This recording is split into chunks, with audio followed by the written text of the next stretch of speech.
Hey guys, my name is Boris Hope. I'm here to talk about everything sports, business, and tech related. Today I actually wanted to go over Steph Curry at Under Armour and that relationship, how it's kind of gone up and down over the years.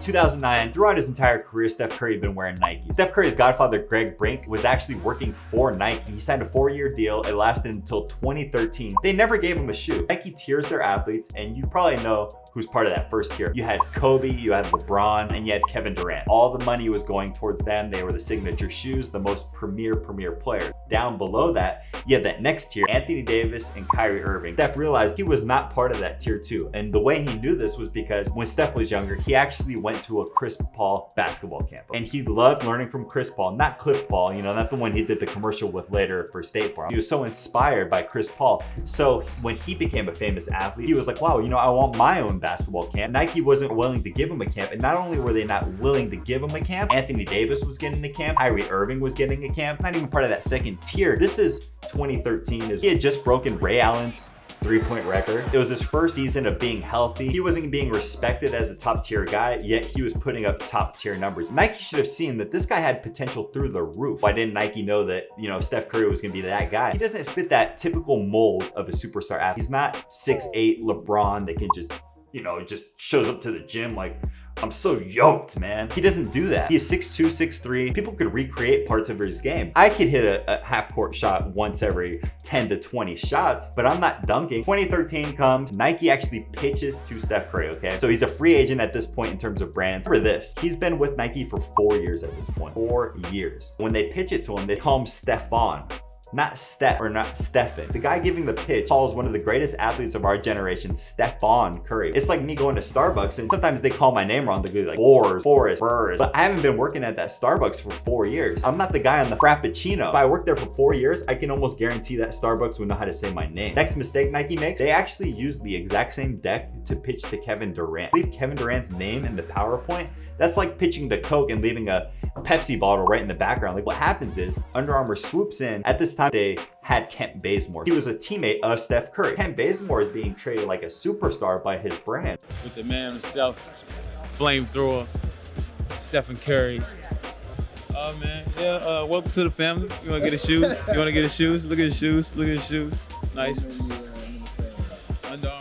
I've been the underdog my entire life. I'm gonna go with the underdog brand. And that's when he actually signed with Under Armour and they offered him $4 million. It actually takes till February 2015 for his first shoe to come out. And you might ask, why does it take so long? It's a long process, about 18 months or so for the production side, for the marketing meeting. So Under Armour Clutch Fit Drive, they make them in a couple Golden State Warriors colors and he starts wearing these. And these are actually insanely popular, especially in the Bay Area. They're really seen as that unofficial Curry 1 in a sense. The Curry 1s end up coming out in 2015. They're a huge success, selling out left and right, and things are going even better than Under Armour had imagined. September 2015, they actually re-signed Curry to a $20 million a year contract. Nike offered him $2.5 million. Under Armour swoops in, offers him $4 million. Now he's actually making $20 million a year. And not only that, they actually give him stock in the company. The more shoes he sells, the higher his stocks are worth. So after the success of the Curry 1s, not even within 12 months, they come out with the Curry 2s. This becomes a debate within Under Armour itself. Up to 6 times as many pairs of Curry 2s were made as the Curry 1. Face value, like, well, we're gonna sell more shoes, we're gonna make more money. That is not always the case. You think of Jordans, they don't sell a lot of pairs of shoes for their most prized possession shoes. They release them and then they run out of stock. It creates a want, a need for that shoe. It creates a little bit of scarcity for that product. Oh, I couldn't get it. That's good. I don't want to see a bunch of shoes everywhere. Look at the Yeezys, for example. They used to be really hard to get and they were way more wanted. Oversaturation has killed the Yeezy at this point. With Steph Curry, they oversaturated the market with the Steph Curry 2. So what did they do? You would end up seeing these pairs at Ross, at Marshalls, and at other discount stores. I'm not talking about just those size 17 shoes that you see at Ross that are like this big. You're like, when my foot ever gonna fit in a size 17? I'm not gonna buy that. They were having size 9, size 10s because they had produced so many pairs. That's bad for brand. You'd much rather see a shoe sell out because people still want to buy it. This all leads to the culmination of one of the funniest, greatest memes of all time for shoes. When the Curry 2 Low Chef came out, the Chef edition, and it got roasted. You know, the Dad Force 1s, the Prostate Exam 7s, the damn Dadules. Then the Curry 3 comes out and they're actually at a higher price point. The Curry 1s came out at $120, the Curry 2s came out at $130, and now the Curry 3s are coming out at $140. And this shoe flop. I mean, from my perspective, I am not a fan, to say the least, and the public was not a fan. There was a quote from Kevin Plank saying, "As we launched the Curry 3 late last year, our expectations continued to run high, and while the 3 played very well on court for Steph Curry and our athletes, a sluggish signature market and a warm consumer reception led to softer than expected results."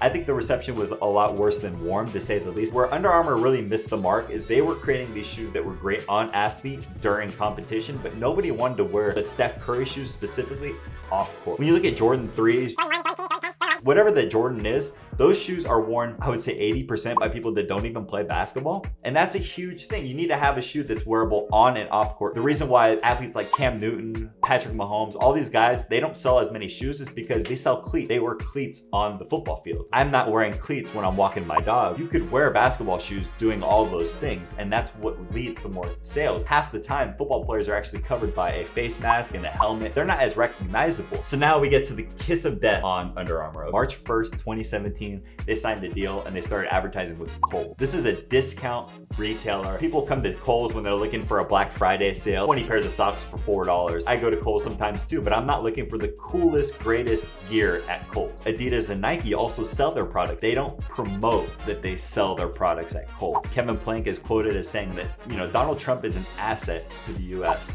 I agree with Kevin Plank as long as you remove the E and T at the end. You can spell that for yourself. This already showed a little bit of tension between Steph Curry, Kevin Plank, and Under Armour. Shoe sales weren't quite as high as they had expected for the Curry 3. Under Armour wasn't happy that Steph Curry wasn't wearing Under Armour gear to games and out in public as much as they had specifically wanted. In the summer of 2018, Steph Curry and Under Armour actually met together. They were really trying to hash out issues between both parties, and this really sold Curry. He also was going to get a little more say in the creative process and the design of the shoes. A 9-year-old girl named Riley Morrison, not Riley Curry, Riley Morrison, wrote a letter to Steph Curry saying she was disappointed that she couldn't find a girl's size of the Steph Curry shoe. Steph saw the message and he actually, you know, wrote a letter back, and this became a huge story because not only did they release girls' sizes for International Women's Day of a specific colorway of the Curry 6. So they came out with the colorway just for girls and women, but they actually incorporated Riley Morrison's drawing into the shoe liner of the shoe. So she actually got to be a part of the shoe release. She got to meet with Steph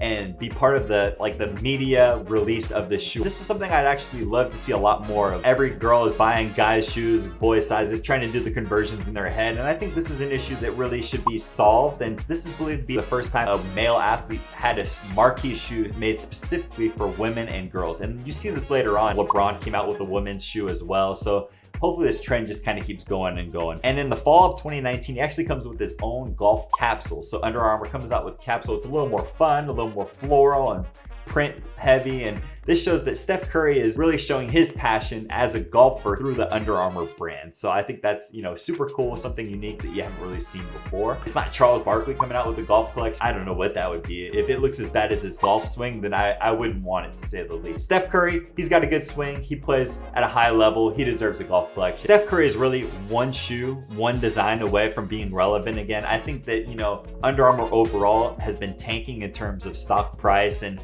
hasn't done well with the consumers, but if they could create shoes that were highly wanted and highly touted, they could be right back in this market for basketball. Look at what New Balance did with the Kawhi Leonard shoes. They created a shoe, the Omni ones, that are just killing it. And the reason why they're killing it is because they're coming out with cool, simple designs, but they're also selling out of specific colorways. Steph Curry is furthest thing from stale as a player, so I really believe that Steph Curry could be a great name in basketball shoes like he was with the Curry 1s and the Curry 2s.